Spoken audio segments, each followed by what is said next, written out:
Fala pessoal, beleza? Mais um Templo Stile conosco. E esse exemplar, ele veio diretamente do Rio de Janeiro para os nossos cuidados, de Petrópolis. E esse carro ele tem uma história bem peculiar. Meu cliente é o segundo dono desse exemplar, que ele é muito íntegro, muito original e conservado, mas pelo tempo de uso precisava de alguns cuidados pontuais. Tanto que o carro ficou apenas uma semana conosco. É um trabalho bem localizado. Eu vou resumir em detalhes para vocês. Aqui no cofre do motor, pessoal, não intervi muito. Ele é um cofre muito original. Tem desgastes? Tem, mas ainda não é a hora de fazer um restauro completo nesse cofre. O que foi feito no cofre dessa vez?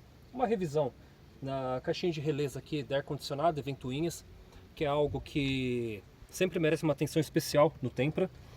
E a própria alimentação das ventoinhas, que por padrão original ela é feita pela caixa de fusíveis com dois slots dedicados para as ventoinhas, foi alterado sem cortar nenhum fio. Um plug que faz a alimentação que fica aqui debaixo do para-brisa. Eu fiz um novo chicote com um par de porta-fusíveis MTA padrão original, embutidos aqui junto aos outros slots de fusíveis existentes da injeção e freio ABS, fazendo a alimentação pela caixinha de derivação positiva. Assim, pessoal, o que ganhamos com essa mudança? A melhor alimentação das ventoinhas, ou eletroventiladores no termo técnico, equivalente ao esquema elétrico do tipo Tempra SW, Maré, Fiat Coupé, que são com o eletroventilador alimentado diretamente da bateria, da raiz positiva, passando por um fusível de proteção. No Tempra Nacional, não é assim. O Tempra Nacional vai lá para dentro da caixa de fusíveis e vem para as ventoinhas, ou seja, acaba até mesmo sobrecarregando a própria caixa de fusíveis. Então faço essa correção no sistema elétrico de forma mais próximo possível do que seria original de fábrica, baseado nos outros carros italianos que derivam, né, a qual o carro se deriva, e assim evitamos futuros problemas. No mais, aqui no cofre foi feito apenas isso. Não intervi em conduítes, conectores. A gente não descarta uma possível restauração do cofre futuramente, mas ainda nesse momento não fizemos, até porque o carro funciona perfeitamente. Há, né, um certo desgaste de borrachinhas, conduitezinhos, mas não foi essa etapa agora que cuidamos do cofre. Pessoal, aqui na parte interna é onde se concentram a maior parte dos trabalhos que foram realizados nesse carro. É um carro muito íntegro, tem aí seus 126 mil quilômetros, é um carro que foi muito bem cuidado ao longo do tempo de vida dele. Alguns detalhes. Primeiramente, o teclado central, né, como se tem conhecimento, ele sofre de problema de ressolda, solda fria no caso, né, dizendo, e as teclas param de funcionar, e também iluminação. Não vai ser possível visualizar a iluminação com incidência da luz, né, ambiente, mas apenas duas teclas acendiam dessas 5.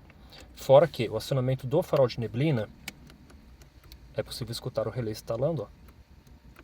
Ele estava feito à parte por um outro botão, porque no passado provavelmente isso aqui deu problema, e a pessoa que foi fazer o reparo não tinha conhecimento, né, da forma correta de se reparar o teclado. Travamento e destravamento das portas, desembaçador traseiro com indicador aqui no painel que estava mostrando no vídeo, pisca-alerta, tudo perfeitamente operante.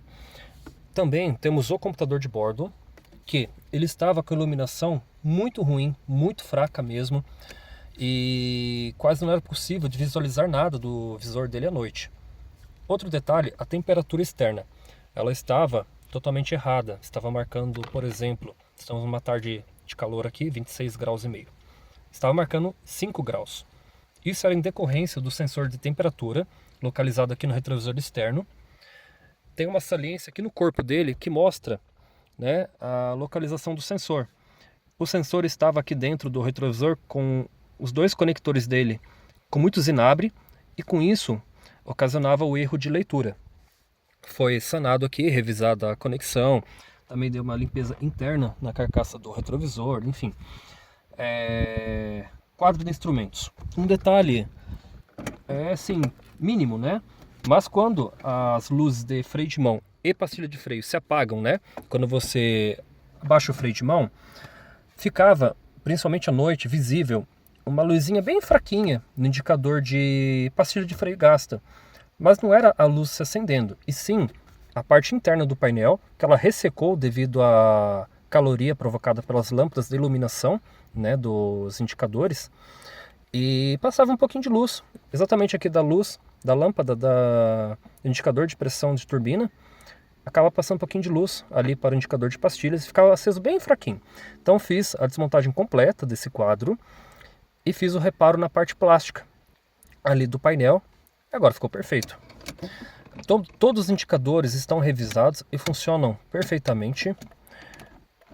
Isso é uma questão até mesmo de segurança, tem que ter tudo funcionando perfeitamente no painel, assim como todos os mostradores, tudo funcionando perfeitamente. Vou dar uma partidinha aqui rápida só para mostrar o funcionamento. Partida instantânea, RPM, pressão de combustível, pressão do óleo do motor, desculpa, indicador de nível de combustível, temperatura do óleo, temperatura do arrefecimento. Então, tudo está perfeitamente operante no quadro de instrumentos do carro. Ar-condicionado digital, não havia nenhum problema, não fiz nenhuma intervenção nesse sistema. Vidros elétricos estavam bem lentos, apliquei silicone spray neles, eles ficaram mais rápidos. A moldura central do painel, havia alguns pontos de fixação quebrados, refiz eles. O que mais posso citar aqui para vocês? A otimização de alimentação dos faróis baixo e alto. O que acontece? Como você tem conhecimento, o Fiat Tempra nacional não tem relé nem para luz baixa, nem para luz alta de fábrica. Ao passo que o Fiat Tipo, Tempra SW, Fiat Coupé, Maré, todos têm. A maioria dos carros dessa época tem, mas no Tempra não há relé. Então, não raramente temos Tempra com chave de seta no seletor de farol baixo e alto com problemas. Isso quando começa a esquentar muito, logo depois disso começam os problemas. Hora você vai acionar o farol, não aciona, enfim. Não inseri um relé comum daqueles tradicionais no cofre do motor, mas sim um par de relés com soquetes MTA, padrão de encaixe original, com porta-fusível individual para cada um, acoplados na parte inferior do painel, juntamente a outros porta-relés já existentes. Então temos algo, foca aqui embaixo para a gente captar o barulhinho do relé.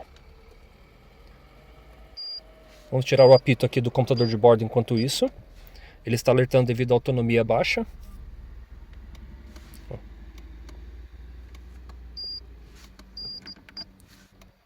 Luz alta.